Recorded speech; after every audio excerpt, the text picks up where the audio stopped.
सर्वरक्षाकरं विभुं पार्वती पार्वतीहृदयानन्दं शास्तारं प्रणमाम्यहम्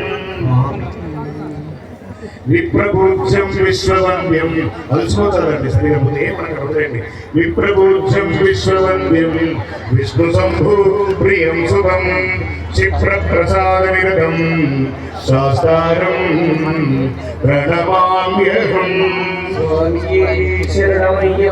मत्तमालङ्गगमनं कारुण्यामृतपूरितं सर्वविघ्नहरं देवं शास्तारं प्रणमाम्यहम्।